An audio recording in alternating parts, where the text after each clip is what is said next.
नमस्कार, तीन खबर सबकी नजर में आप सभी दर्शकों का हार्दिक स्वागत है। मैं हूं आपके साथ श्वेता शर्मा। और दर्शकों, जिन तीन खबरों पर आज हम चर्चा करेंगे उसमें सबसे पहली खबर हम आपको बताएंगे दिल्ली से है। केंद्रीय गृह मंत्री अमित शाह की डॉक्टर अंबेडकर पर की गई टिप्पणी को लेकर सियासी घमासान जारी है।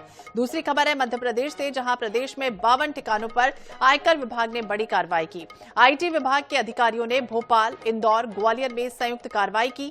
तीसरी खबर हम आपको बताएंगे छत्तीसगढ़ से जुड़ी है, जहां जोगी कांग्रेस की सुप्रीमो रेणु जोगी ने पीसीसी चीफ दीपक बैच को पत्र लिखकर जेसीसी-जे के कांग्रेस में विलय की इच्छा जताई है। चलिए हम तीन खबरों पर विस्तार से चर्चा करेंगे। शुरुआत करेंगे पहली खबर की, यानी कि संविधान, अंबेडकर और सियासत।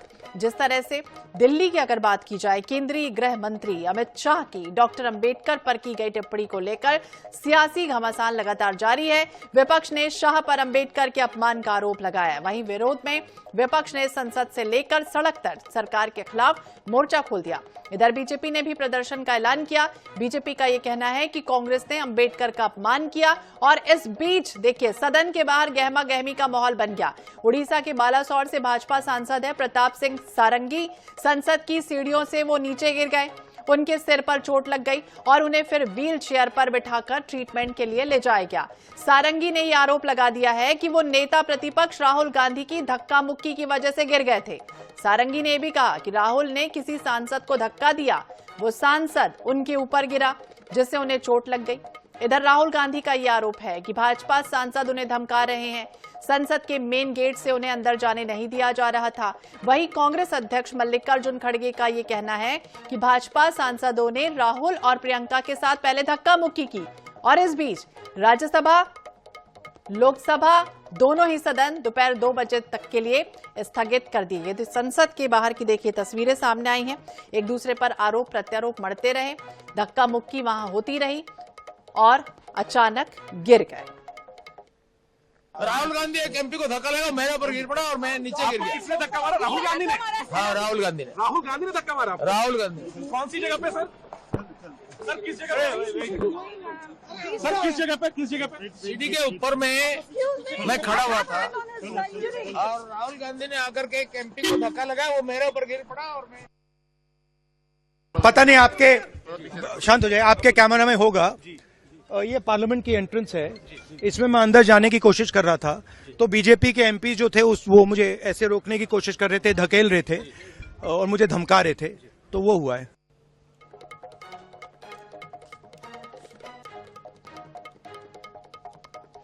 और इसी विषय पर हम बातचीत करेंगे। हमारे साथ कांग्रेस के प्रवक्ता संदीप मिश्रा जी और हमारे साथ अली दारूवाला जी भी जुड़ गए हैं, बीजेपी के प्रवक्ता हैं। बहुत बहुत स्वागत है आप दोनों का ही।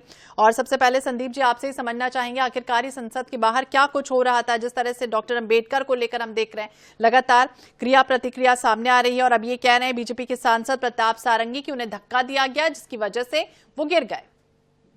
देखिए, जुमला पार्टी का जुल्म जारी है। जब ये संविधान को, बाबा साहब के संविधान को नहीं बदल पाए तो बाबा साहब का अपमान करने लगे। अंबेडकर साहब का अपमान करने के अमित शाह ने हिमाकत की है दुनिया के सबसे बड़े लोकतंत्र में। और जननायक राहुल गांधी जब उनके साथ विरोध में उतरे, उनके साथ सारे सांसद विरोध में उतरे, अंबेडकर भक्त कांग्रेस पार्टी के सारे लोग जब लामबंद होकर विरोध किया अमित शाह का, तानाशाह का, तो उस वक्त इन्होंने धक्का मुक्की की। दुनिया के सबसे बड़े लोकतंत्र के मंदिर को बदनाम किया है बीजेपी ने। बीजेपी ने जुल्म किया है, तानाशाही की हद पार की है। मैं तो इतना ही कहूंगा, रोक ना पाओगे आंधी है ये राहुल गांधी है। ये जननायक को रोकने की जो ये नाकाम कोशिश बीजेपी ने की है, गुंडागर्दी की है, ये सारंगी का झूठ का बाजा है जो बज रहा है। खामखा खुद को चोट मार ली, खुद को ही जख्मी दिखा रहे हैं, खुद का ही नाटक कर रहे हैं। नाटक नौटंकी की पार्टी है ये। नाटक नौटंकी और लहू से निकली हुई पार्टी, आज इन्होंने संविधान को लहू लुहान किया है। तो क्या यही नाटक नौटंकी भी कर रहे हैं? अली जी से भी समझ ले रहे हैं, राहुल गांधी भी कह रहे हैं कि उनको भी धक्का मुक्की की गई। प्रणाम मैडम, आपके माध्यम से जनता जनार्दन को ये स्पष्ट करता हूँ, जो अमित शाह का व्यक्तित्व था और जो उन्होंने जो स्टेटमेंट किया उसके अंदर कोई भी एंगल से अपमान किधर भी झलक नहीं रहा है। उन्होंने खुद से क्लैरिफिकेशन दिया है और national spokes person of Bharatiya Janata party की हैसियत से जनता जनार्दन जनमानस को मैं ये कहना चाहता हूँ, सब में ज्यादा अगर कोई बाबा साहब की इज्जत करता है तो वो भारतीय जनता पार्टी है। वीर सावरकर, बाबा साहेब अम्बेडकर, महात्मा गांधी, ये जो नेता है इनको हम लोग सर्वश्रेष्ठ मानते हैं।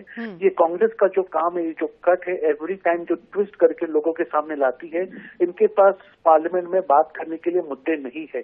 और जो रहा राहुल गांधी जी का धक्का देने के जो विषय के ऊपर मैं आपसे बात कर रहा हूँ, madam, he has lost it. उनके पास कुछ नहीं है।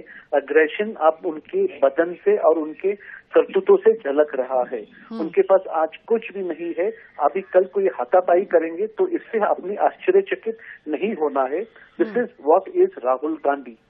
Signing off, Ali Daruwala. संदीप जी, आपको लगता है कि संसद के बाहर इस तरह से प्रदर्शन, विरोध प्रदर्शन और होता रहता है? हमने भी देखा है, कई बार प्रतिक्रियाएं भी होती हैं, लेकिन एक दूसरे पर इस तरह से रेसलर का मैदान तो नहीं था, चोटेल करना एक दूसरे के लिए। संसद के लिए क्या लगता है आपको? ठीक है, जहां पर जनता के मुद्दे होने चाहिए वहां इस तरह का व्यवहार?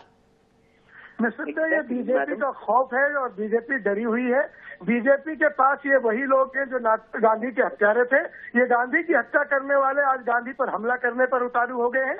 वो तब के गांधी थे जिनका इन्होंने लहू बहाया था, नाथूराम गोडसे जिनके खुदा हैं। आज उसी नाथूराम गोडसे के बच्चे आज के राहुल गांधी पर हमलावर हैं। ये इतिहास जानता है ये गांधियों को मारने के लिए ही पैदा हुए। इतिहास जानता है गांधियों के हत्यारे हैं। इतिहास जानता है ये गांधियों पर जुल्म करते हैं। लेकिन जुल्मी कितना भी बड़ा हो, जुल्मी कभी जीत नहीं सकता सच से। और राहुल गांधी आज एक सच का सूरज बनके, संविधान के नायक बनके सबके सम्मुख है। और संविधान को बचाने के लिए गांधियों ने सदा प्राण दिया, आज भी प्राण देने की बारी आएगी तो गांधी का चलेगा। गांधी का सीना सबसे आगे होगा। हम इन नाथूराम गोडसे के बच्चों से डरने वाले नहीं, भागने वाले नहीं, दबने वाले नहीं। बाबा साहब का, अम्बेडकर का नाम को अपमानित करने वालों से किसी भी जुल्म की सीमा तक हम लड़ेंगे, टक्कर देंगे। संविधान जीतेगा, अम्बेडकर साहब का नाम जीतेगा। जी अली जी, आपको क्या लगता है इस तरह से संसद के बाहर जिस तरह से प्रदर्शन हो रहा है, ये विरोध हो रहा है, ये व्यवहार क्या ठीक है? चौक चौराहों की तो तस्वीर थी नहीं, ये एक दूसरे पर आरोप प्रत्यारोप मढ़ रहे हैं और ये कह रहे हैं जो जनता के मुद्दे होने चाहिए वो तो नहीं दिख रहे हैं। आपस में ही एक दूसरे पर हो रहा है कि उसने मुझे धक्का दिया, इसने मुझे धक्का दिया। जब मैं पहले जो इन्होंने नथुराम गोडसे जी के बारे में कहा, मैं जनमानस को आपके प्रेस्टीजियस चैनल से ये कहना चाहता, नथुराम गोडसे जी ना ये संघ के मेंबर थे, ना आरएसएस के थे, ना भारतीय जनता पार्टी तो जब थी ही नहीं। ये इनकी जब समझ में आया क्या इनकी जो विचारधारा है इससे संघ बिल्कुल ऑपोजिट डायरेक्शन में है, तो संघ को छोड़ के उन्होंने खुद के इंडिविजुअल कैपेसिटी में जो किया वो किया, उसका आज भी हम लोग निषेध करते हैं। और उनका समर्थन तो दूर की बात, वो तो हमारे संघ परिवार के सदस्य ही नहीं है। और जो रहा राहुल गांधी जी जो कर रहे हैं, इनके जो फैमिली परिवार का जो वाद विवाद है, जो राहुल गांधी जी को नीचे दिखाकर प्रियंका गांधी को जो अध्यक्ष बनाने जा रहे, ये फैमिली फ्रस्ट्रेशन और ये जो फैमिली डिस्प्यूट है, इसका ये एक झलक, इसका एक ये आउटकम पार्ट है जो वो बाहर आके इसको ऐसे इस तरीके से वो प्रकट कर रहे। धक्का देना, ये करना, राहुल गांधी जी का जो है हेड जो है रॉबर्ट वधेरा का, ये हम सब जाने। मैं पर्सनल अटैक कभी नहीं करता, आपको मालूम है अली दारूवाला, मैं कभी भी पर्सनल बात नहीं करता, मगर ये जो उनका वेंडेटा, वेंजेंस और जो गुस्सा है वो आप फैमिली का जो वाद विवाद है वो बाहर प्रकट होने लगा है। तो बिल्कुल अब प्रकट हो रहा है और वो दिख भी रहा है कि क्या कुछ हो रहा था। बहुत बहुत शुक्रिया संदीप जी बातचीत करने के लिए। अली जी आपका भी बहुत बहुत शुक्रिया बातचीत करने के लिए। हालांकि जिस तरह से संसद परिसर में बीजेपी सांसद से धक्का मुक्की हुई, इसकी जानकारी हालांकि पीएम को दे दी गई है। और फिलहाल प्रताप सारंगी और मुकेश राजपूत आईसीयू में भर्ती हैं, वहां पर उनका इलाज चल रहा है। ये भी कहा जा रहा था कि बहुत खून बह गया और डॉक्टरों की निगरानी में उन्हें वहां रखा गया। मुकेश राजपूत जी भी, राजपुरोहित जी भी यहाँ एडमिट है। सारंगी जी को देख के भी मन पीड़ा से भर गया। संसद के इतिहास का ये काला दिन है। मर्यादाओं की धज्जियां उड़ा दी गई, लोकतंत्र को तार तार कर दिया गया, कलंकित कर दिया गया। राहुल गांधी और कांग्रेस ने जो गुंडागर्दी की है उसका कोई दूसरा उदाहरण नहीं मिलता। अब मुझे समझ में नहीं आता, राहुल गांधी ऐसी गुंडागर्दी करेंगे, धक्का मुक्की करेंगे, सांसदों को पीटा जाएगा। तो पीटा जाएगा क्या, इस तरह की बातें केंद्रीय मंत्री शिवराज सिंह चौहान को भी आप सुन रहे थे। उन्होंने कहा कि बहुत पीड़ा हुई जब मैंने उन्हें वहां अस्पताल में देखा, प्रताप सारंगी को। चलिए बात करेंगे दूसरी खबर की, यानी कि मध्य प्रदेश की, जहां ठिकानों पर आईटी का छापा, 52 ऐसे ठिकानों को चिन्हांकित किया गया है। मध्य प्रदेश में आयकर विभाग ने बड़ी कार्रवाई की, कल से कार्रवाई जारी है और भोपाल, इंदौर, ग्वालियर में संयुक्त कार्रवाई की गई। प्रदेश भर में करीब 52 ऐसे ठिकाने हैं जहां पर दबिश दी गई है। भोपाल में रियल एस्टेट कारोबारी त्रिशूल कंस्ट्रक्शन कंपनी के ठिकानों पर आयकर विभाग ने छापा मारा। कंपनी से जुड़े लोगों के ठिकानों पर रेड की गई है। आयकर विभाग की टीम ने अब तक जांच में 3 करोड़ रुपए कैश जब्त किए हैं। इसके अलावा जेवर, जमीनों के दस्तावेज, 12 बैंक लॉकर की जानकारी मिली है। अधिकारियों ने mobile, computer, hard disk, data भी जब्त कर लिए हैं। यह भी बता दें कि मामला सूरजनगर, रातीबड़, नीलबड़ क्षेत्र में कम कीमत की जमीन खरीदकर महंगे दामों में बेचने से जुड़ा हुआ ये पूरा मामला है, जहां पर ये टीम पहुंची और दबिश दी गई। और आज भी टीम यहां पर लगातार छापेमार कार्रवाई कर रही है। तो उनके जो सहयोगी हैं उनके यहां पर भी कार्रवाई की जा रही है। यानी कि त्रिशूल कंस्ट्रक्शन कंपनी के मालिक हैं राजेश शर्मा, जहां पर ये कार्रवाई की गई है। आधा दर्जन सहयोगियों के यहां पर भी छापेमार कार्रवाई की गई है। कस्तूरबा नगर, सूरजनगर, रातीबड़, मेंडोरा, नीलबड़, जहां पर यह आवास है और विशेष जांच टीम यहां पर पहुंची हुई है। ज्यादा जानकारी के लिए बात करेंगे, प्रदीप तलरेजा हमारे सहयोगी हमारे साथ जुड़ गया। प्रदीप, अब क्या खुलासा हुआ है, क्योंकि लगातार हमने देखा कल से टीम पहुंची हुई है, छापेमारी की जा रही है। देखिए निश्चित तौर पर बात करें तो जिस प्रकार से लगातार टैक्स चोरी की बातें हों या दूसरे प्रकार से किसी प्रकार से मध्य प्रदेश सरकार को या केंद्र सरकार को जो मिलने वाला टैक्स है उसको कहीं ना कहीं छुपाया जाता है, और उस छुपाए गए खेल को कहीं ना कहीं उजागर करने का काम जो है वो लोकायुक्त की टीम हो चाहे ईडी आईटी की टीम हो, ये लगातार कर रही है। और ऐसे ही हमने कल देखा था कि कल सवेरे करीबन 4:30-5 बजे से जो है आईटी के विभाग की जो टीमें हैं लगभग राजधानी भोपाल के 52 जो जगह है वहां पर छापेमार कार्रवाई करती है।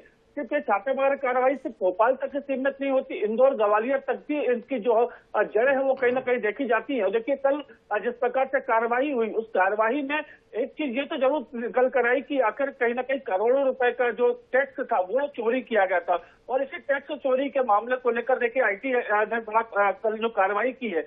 लेकिन पूरे इस मामले को अगर देखा जाए तो त्रिशूल कंस्ट्रक्शन कंपनी के जो मालिक है राजेश शर्मा, उनके ठिकानों पर ये कार्रवाई की गई और सुबह से ये कार्रवाई जारी रही है। देखिए राजधानी भोपाल की अगर बात करें तो चाहे कई ऐसे क्षेत्र थे, चाहे वो नीलबड़ का क्षेत्र हो, चाहे एमपी नगर का हो, चाहे कस्तूरबा नगर, ऐसे कई तमाम क्षेत्रों पर लगातार कार्रवाई जो है वो देर रात तक जो है वो जारी रही थी। और देखिए जब ये तमाम जो कार्रवाई हुई इसमें कई चीजें जो है वो बरामद जरूर की गई हैं। कहीं जमीन के दस्तावेज बरामद किए गए हैं तो करोड़ों रुपए की नकदी भी बरामद की गई है। साथ साथ ये भी जानकारी निकल कर आई कि लॉकर इसमें मिले हैं। तो कहीं ना कहीं अब जब जो दस्तावेज जब्त किए हैं, जो तमाम जो चीजें अभी तक आईटी की टीम को मिली हैं, अब उसके आधार पर देखिए श्वेता जी आगे जो है बड़ी कार्यवाही जो है वो हो सकती है। लेकिन इसमें एक चीज और भी है जो कहीं ना कहीं निकल के बात आ रही है, इसके पीछे कहीं ना कहीं को जो रिटायर्ड आईपीएस अधिकारी हैं या ब्यूरोक्रेट्स हैं, उनकी भी कहीं ना कहीं संलिप्तताएं जो है वो जरूर इस मामले में देखी जाएंगी। और देखिए तमाम एंगलों को लेकर अब आईटी की विभाग जो है कार्यवाही कर रहा है, जांच पड़ताल कर रहा है।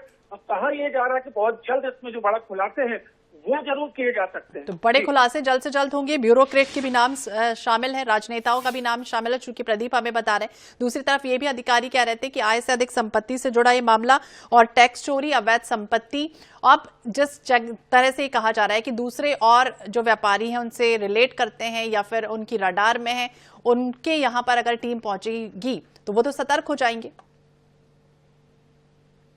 देखिए कल जिस प्रकार से कार्रवाइयां हुई है श्वेता जी, वो जरूर कहने वाली और देखने वाली बात होगी। देखिए उससे भोपाल की अगर बात हम नहीं कर रहे हैं, भोपाल के जैसे बात की जाए तो भोपाल के अलावा ग्वालियर हो, इंदौर हो, ऐसे ठिकाने थे जहां पर लगातार कार्रवाइयां हुई हैं। और इसमें सबसे बड़ी बात देखिए जरूर देखने में आई है कि सिर्फ ये जो कार्रवाइयां हैं वो सिर्फ टैक्स चोरी तक ही सीमित नहीं है, इसके अलावा भी तमाम प्रकार के जो प्रयास हैं वो जरूर देखे जा रहे हैं। देखिए जिस प्रकार से कार्रवाइयां की गई हैं, वो चाहे राजेश शर्मा हो या सिकरवार हो, चाहे जो ग्वालियर के हैं, लेकिन देखिए सबसे बड़ी बात है कि जिसके यहाँ ये छापेमार कार्रवाई की गई, मतलब राजेश शर्मा जो त्रिशूल कंस्ट्रक्शन कंपनी के ओनर है, अगर उनकी बात देखी जाए तो उनका जो सार है वो कहीं ना कहीं काफी मजबूत है। और देखिए हमने ये भी देखा है, जो हमारे सूत्र में जानकारी दे रहे हैं कि इनके पास सीएम राइस स्कूल तक का ठेका था।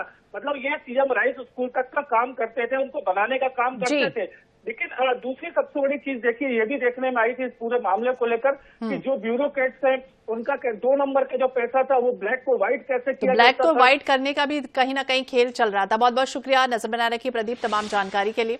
तो महंगे दामों में बेचने से जुड़ा ये पूरा मामला है जमीन संबंधित। और चलिए अब रुख करेंगे तीसरी खबर का, यानी कि छत्तीसगढ़ का तेरे द्वार खड़ा एक जोगी। छत्तीसगढ़ की सियासत में बड़ी हलचल इस समय देखने को मिल रही, क्योंकि जोगी कांग्रेस की सुप्रीमो रेणु जोगी ने पीसीसी चीफ दीपक बैज को पत्र लिखकर जेसीसी जे के कांग्रेस में विलय की इच्छा जताई है। INS 24/7 से खास बातचीत के दौरान रेणु जोगी ने यह कहा कि उन्होंने कांग्रेस में पार्टी के विलय के लिए पत्र लिखा। उम्मीद है कि कांग्रेस पार्टी निर्णय लेगी। अजीत जोगी और हमारे परिवार को कांग्रेस ने बहुत कुछ दिया और हमारी विचारधारा भी वैसे ही है। उन्होंने ये कहा कि हम लोगों ने एक परिवार की तरह इसने सम्मान जो कुछ भी पाया है वो कांग्रेस पार्टी से ही मिला। मुझे ये उम्मीद है कि कांग्रेस हमारे विषय में सकारात्मक रुख दिखाएगी। मामले में पीसीसी चीफ दीपक बैज का बयान सामने आ गया है। उन्होंने ये कहा है कि मामले को कांग्रेस द्वारा गठित कमेटी में रखा जाएगा। इसके बाद जोगी कांग्रेस में विलय और नेताओं को प्रवेश देने के संबंध में फैसला हो सकेगा।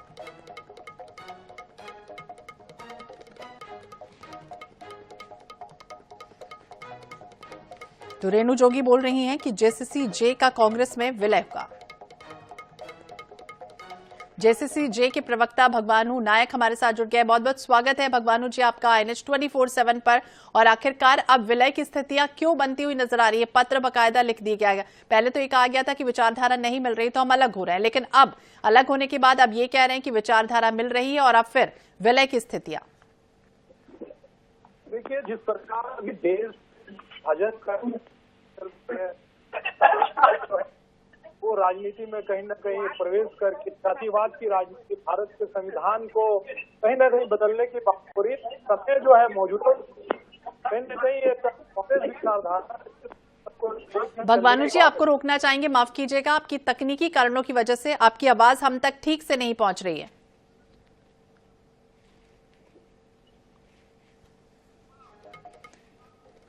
भगवानू जी आप सुन पा रहे हैं? हाँ, मैं एक बार फिर बोलने की कोशिश कीजिए। जी बोलिए। हाँ, ये समय की जरूरत है। देखिए, कांग्रेस ही एक ऐसी पार्टी है जो सभी वर्गों को, सभी धर्मों को जो है लेकर चलती है और इस प्रकार से संविधान के ऊपर हो रही है। समय में एकजुट करना जरूरी है और कहीं ना कहीं जो जनता कांग्रेस छत्तीसगढ़ जिसे राज्य के प्रथम मुख्यमंत्री माननीय जोगी जी ने बनाया था, वो कांग्रेस से ही अलग होकर के बनी थी और हमारी सुप्रीमो माननीय रेणु जोगी जी ने निश्चित रूप से पत्र लिखा है और जो मंशा की है उन्होंने जाहिर, उसमें पूरी पार्टी उनके साथ है, रेणु जोगी जी के साथ है। ठीक है।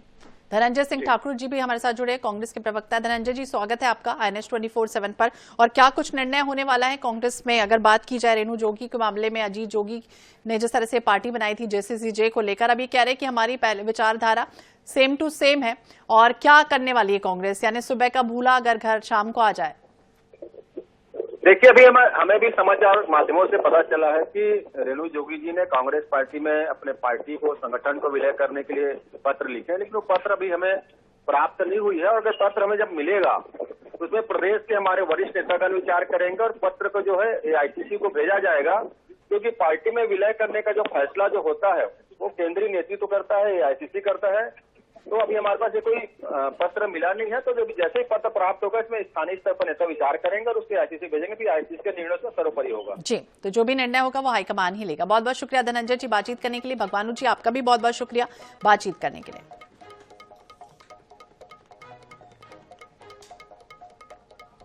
और इस बीच एक अहम खबर आपको बताते हैं रायपुर से, जहां रायपुर निगम के 70 वार्डों का आरक्षण, महापौर एजाज डेबर का वार्ड महिला सामान्य के लिए आरक्षित, नेता प्रतिपक्ष मीनल चौबे का वार्ड OBC के लिए आरक्षित। OBC के लिए 23 वार्ड आरक्षित किए गए हैं, 23 OBC, 9 SC, 3 ST आरक्षित। मेयर के वार्ड से सामान्य वर्ग की महिला चुनाव लड़ेंगी। तो यह अहम खबर है, जहां 70 वार्डों का आरक्षण, रायपुर निगम से जुड़ा ये मामला है। स्वप्निल गौरखेड़े ज्यादा जानकारी के लिए हमारे सहयोगी हमारे साथ जुड़ गए। स्वप्निल, क्या कुछ हुआ आरक्षण को लेकर? जी देखिए, रायपुर नगर निगम के लिए 70 वार्डों में आरक्षण की प्रक्रिया जो है वो पूरी कर ली गई है और आज जो जो आरक्षण हुआ उसके तहत जो 70 वार्डों में जो 23 वार्ड है वो ओबीसी के लिए आरक्षित किए गए हैं, 9 वार्ड जो है एससी के लिए आरक्षित किए गए हैं और 3 वार्ड जो है वो अनुसूचित जनजाति वर्ग के लिए जो है आरक्षित किए गए। साथ ही 11 सीटें जो है वो सामान्य महिला वर्ग के लिए आरक्षित की गई है। साथ ही आज जो आरक्षण हुआ है उसमें जो कई दिग्गज जो पिछली बार जो पार्षद चुन कर आए थे उनमें कहीं न कहीं बड़ा उलटफेर होता हुआ नजर आया है, जिसमें मेयर एजाज देवर जो अब्दुल रऊफ वार्ड से जो पिछले बार पार्षद चुने गए थे, अब जो आरक्षण हुआ है उस वार्ड से जो है सामान्य वर्ग की महिला जो है वो जो है चुनाव लड़ती हुई नजर आएंगी। इसके साथ ही मीनल चौबे जो नगर निगम की नेता प्रतिपक्ष है और उनके वार्ड से जो है ओबीसी के जो है प्रत्याशी के लिए जो है वर्ग आरक्षित किया गया है। तो इस तरह से 70 वार्डों के लिए जो है आरक्षण की प्रक्रिया पूरी कर ली गई है और इसमें बड़ी बात यही रही कि जो पिछली बार जो दिग्गज जो थे तो उनके वार्डों में जो है बड़ा बदलाव हुआ है। किसी वार्ड में महिलाओं के लिए जो है सीट आरक्षित कर दी गई है, तो किसी वार्ड में जो है जो पहले सामान्य हुआ करता था वो अब ओबीसी हो चुका है। तो इस तरह से बदलाव भी देखने को मिला है। तो अभी फिलहाल जो रायपुर नगर निगम के अंतर्गत जो वार्डों की प्रक्रिया पूरी है उस पर कलेक्टर गौरव सिंह का ये कहना है कि जो है आरक्षण की जो प्रक्रिया है वो सही तरीके से तो बिल्कुल कुल मिलाकर परिसीमन के बाद ये उम्मीद कि 58 वार्डों में ओबीसी और महिला आरक्षण की एक तरह से कह सकते हैं लॉटरी निकलने वाली। बहुत बहुत शुक्रिया स्वप्ना जानकारी के लिए और बातचीत करने के लिए। रायपुर निगम के जहां 70 वार्डों में 9 में एससी और 3 में एसटी आरक्षण लाया गया है, तय माना जा रहा है। इसी के साथ इस बुलेटिन में फिलहाल इतना ही। बाकी अपडेट्स के लिए आप देखते रहिए INH 24/7। नमस्कार।